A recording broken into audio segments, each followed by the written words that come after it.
All right, let's talk about Bronny James lastly. He's still in high school. And we've talked about him multiple times before, but he's lighting the basketball world on fire. And his play is getting better, but I'm not really talking about that. I'm talking about all of the "where is Bronny James going to school" rhetoric. And now he has narrowed his choices down to 3 schools: Ohio State, Oregon, and USC. Probably now just Oregon and Ohio State. But The Athletic just dropped a massive think piece. I think it's their 3rd one this year on Bronny James, so they know where their bread is buttered. They know that Bronny James moves the needle. But they are detailing the dilemma that he faces in picking a college. The problem, as the article points out, is that if you get Bronny, you probably get the whole circus.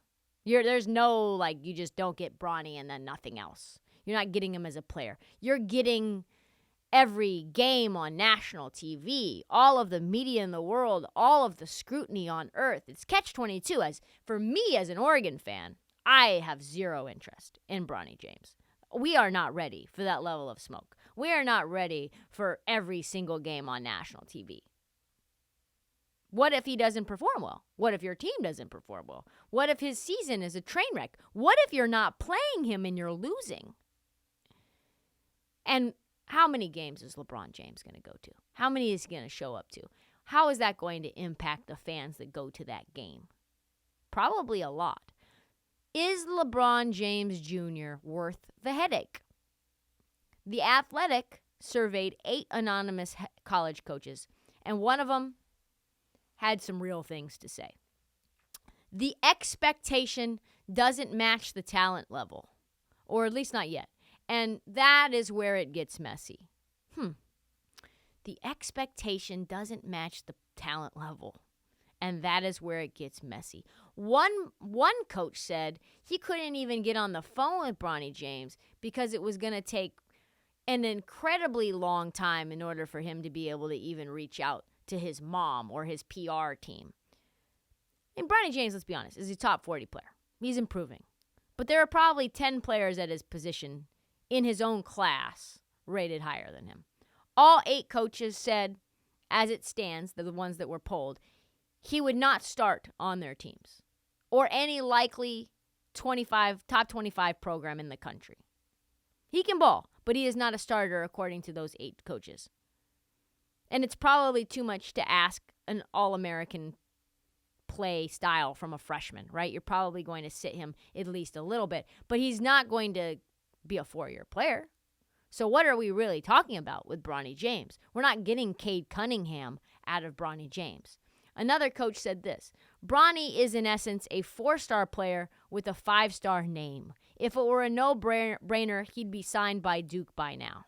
It would be done. Or Kentucky. There's a reason he's not going to Kentucky. I don't know if that's true. Honestly. I actually think that's 100% wrong. I think if Bronny wanted to be at Kentucky, he would be at Kentucky. I think Bronny is trying to find the best branding place for him where they trust the coach and that the coach will prioritize him being on the court. They will allow him to make mistakes early and play through them rather than being like Dan Hurley and benching his players every time they do something wrong.